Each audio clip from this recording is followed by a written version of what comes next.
And that is the majority of you sitting here today, because the majority of you sitting here today, not all of you, but the vast majority of you, come from Muslim heritage countries, whether it be Morocco, or Egypt, or Pakistan, or Somalia, or other than that from Muslim lands. So you should return to those lands. Recently, and over the last several years, I have been visiting Pakistan because I know that there are Salafis and people of Sunnah that have established the da'wah in that land. Small pockets in various cities from them, and possibly the strongest of those da'wat and those places of da'wah is Islamabad and Lahore, and in Kashmir we have Dadial. In all of these three places there are Marakis, and there are other places like in Sindh there is Manjand, where there is a village that is practically all Salafi.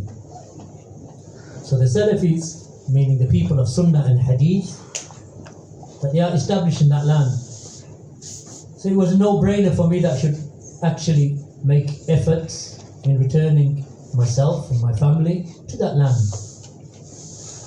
So Allah subhanahu wa ta'ala made it easy for me, and we travelled, and now we have settled in Pakistan as a first home, which is our second home now, alhamdulillah.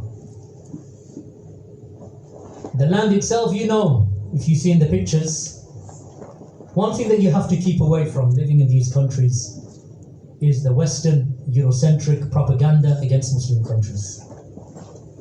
Anything that is non-Europe or non-European, because America is considered as a European nation in the sense that its body of people that control it and run it and are in government and so on are from European heritage and European extract.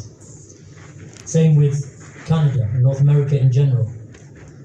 So the concept that the Europeans they have is that anything that is non-European, then it is backward, it is uncivilized. And therefore, when you look at how they speak about those countries, that's the vision or the image that they put into your mind. That they are uncivilized, backward, underdeveloped, without manners. You have to watch that you don't get kidnapped and killed or raped. And this is the image that they give you of Muslim countries, where in reality the opposite is true. Crime rates in Pakistan are very small as compared to the West. Overall crime rates are negligible as compared to European countries, and even more negligible as it is compared to the US, for example, where rapes and murders are measured in minutes in Western countries, whereas in Muslim countries they are measured in months and years. Those lands are beautiful, but they are not shown in the beauty that they deserve. The only way that you're really going to see them is by visiting them. So anyone who visits Pakistan, you can go and visit the underbelly of any nation. If you want to go and see the horrible parts of any country, you can go. That's why when tourists come to the UK, where do they go? They stay within that 3-mile radius around Buckingham Palace, because that is the tourist centre. Or they'll take a coach from there and drive up to Oxford and then come back again. But if they want to see the underbelly of Britain, then they can go and they will see it. They will see 40 or 50 stabbings every weekend in London, in places like Lewisham and Brixton and Tottenham. That's the underbelly. You have areas where there is prostitution and drug use, as you would see in the US, in places, in parts of Philadelphia, New York and elsewhere. But the tourists aren't shown that because they are taken to a particular area where they're going to maximize their viewing and their spending. Do these Muslim countries have a bad side to them? Yes, they do. But you have to go and look out for them. You have to search them out. And just like you would do here. But there is so much khair in the lands of Islam. For one, those lands have preserved a great amount of morality, and the moral fabric of society is still intact. So fornication is frowned upon. It is prohibited in most Muslim countries still. You will not see homosexuality outwardly displayed. LGBT does not exist. In almost every Muslim country it is prohibited and forbidden, and it is not seen. And it does not have access to your children. There is pride in those countries, but the pride is for Islam. So there is a general pride that they possess for their religion. Do they have deviations? Yes, they do. But it is the job of the people of Sunnah, as it was the job of the prophets, and the role of the prophets and messengers to guide them to Islam and the Sunnah and Tawheed. The environment in those countries in terms of its natural beauty is amazing. Even on the maps they show the Muslim countries as small, and some of them are like 4, 5, 6, 7 times the size of some European countries. But the general maps they show them as small and insignificant. They have valleys and mountains and rivers. There is business to be done in those lands. The skills that you possess, my brothers and sisters, the academic knowledge, the engineering knowledge, the various types of ulum and sciences that you have learned, go and benefit the Muslim countries with them. Take your wealth with you, take your families with you, and go and live amongst the Muslims. Your first step is to visit. Take your wife, take your children, and go on, what they refer to as a holiday. Go on a holiday. And go to some nice places.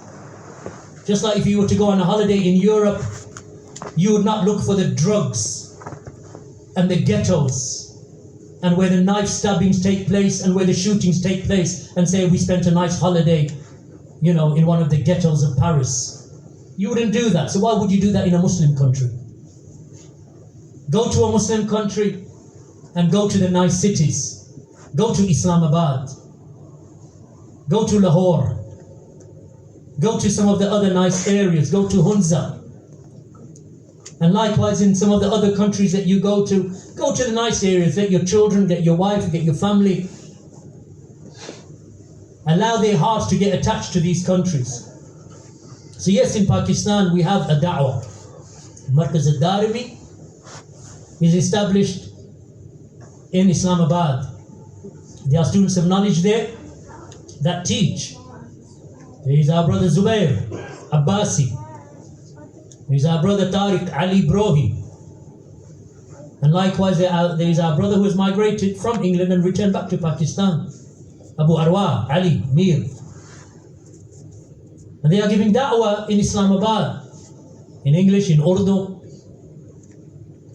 The families who are upon Salafiyah are growing. There is a masjid that they're building on the outskirts of Islamabad. A large masjid, capacity maybe up to 1,000. It should be ready if not by Ramadan, by Eid al-Adha next year, inshallah. So the community is growing and the da'wah is growing. Is it like the UK? No. Alhamdulillah, why should it be? Everywhere you go, you'll see Muslims, mutahajjibat, mutanaqibat, you'll see niqabs and hijabs. You don't see nakedness there, not like the nakedness, you won't see miniskirts and things like that in Pakistan. It's just not their culture. So they won't wear clothes like that. They will wear other types of clothes, but they will not be wearing revealing clothes in general. They're women. And you'll see a lot of people with beards.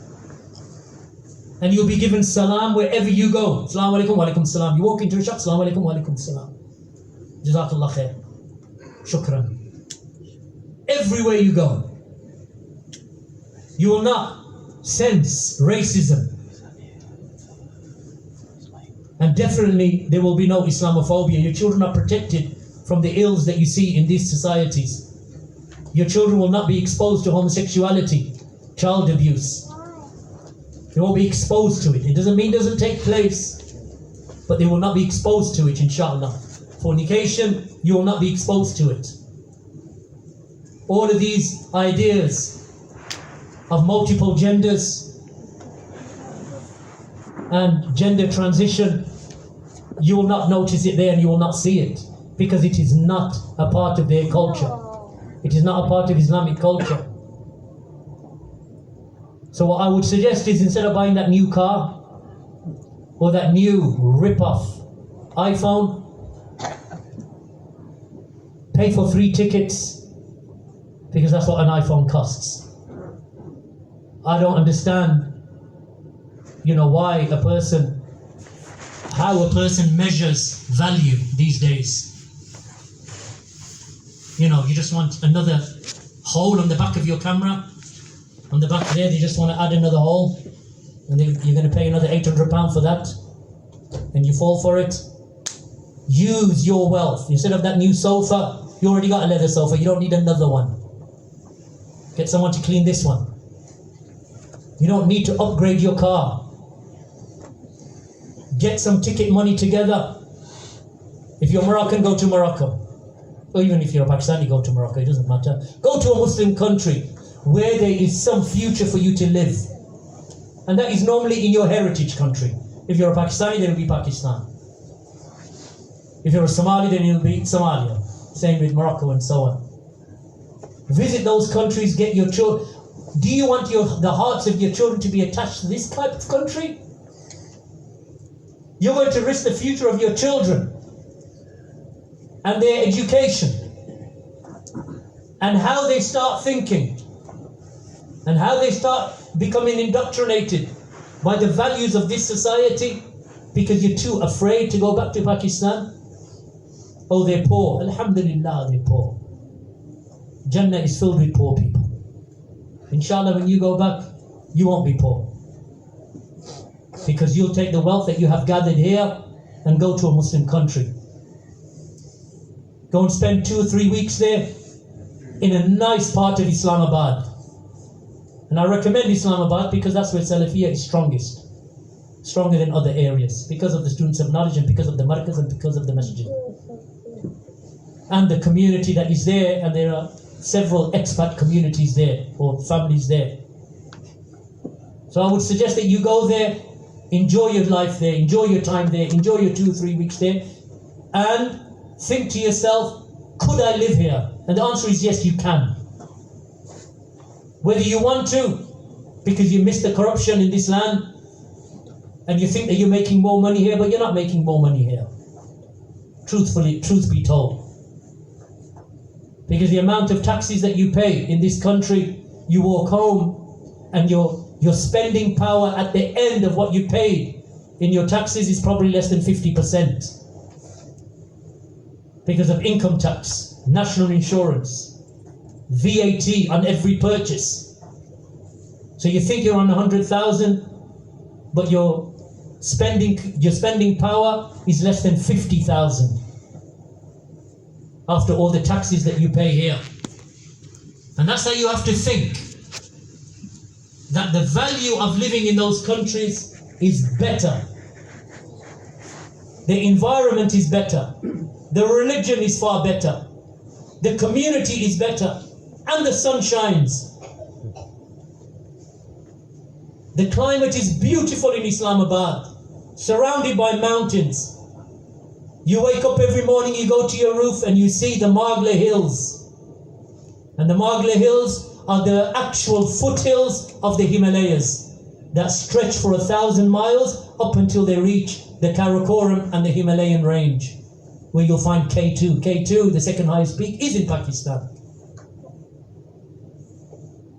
It is a beautiful country, as is Morocco, as are many other Muslim countries. But you want to live in a house with 1 bedroom, 1 box room, 1 toilet between 8 of you. And you think, mashallah, we're in khayr. That's the indoctrination. Generations have been brainwashed into this motherland. They colonized us for nearly 400 years. Then they made us believe that they are the best and everyone else is inferior. It took them 4 or 5 generations of migrants coming to this country before we start waving that flag as well. It's time, barakallahu feekum, to go back. Your parents didn't do it, your grandparents didn't do it, you started. You know, they used to, in sociologists, they call it the myth of return. That's why your grandparents, they built houses in the village in Pakistan. And then your parents kept those houses and villas in the village, and they visited it possibly once every 2 years. But they built these big houses because they had the myth of return. They thought, we're going to return, but in the back of their mind they knew it was a myth. We're not going back. But you can make that myth a reality. Many of you who come from Muslim heritage countries, you'll find that your parents have houses there, have properties there. Wallahi. And I don't say that out of some utopian, thought in my mind, some sort of, ideal fantasy that I have in my mind. I've seen it. Nowhere is perfect. Pakistan is not perfect. Somalia is not perfect. Morocco is not perfect. Algeria is not perfect. But they are better for the Muslims than these countries. And a person who can build a foundation for himself in Islamabad or in Lahore, and there are expats living in Lahore now who have left the UK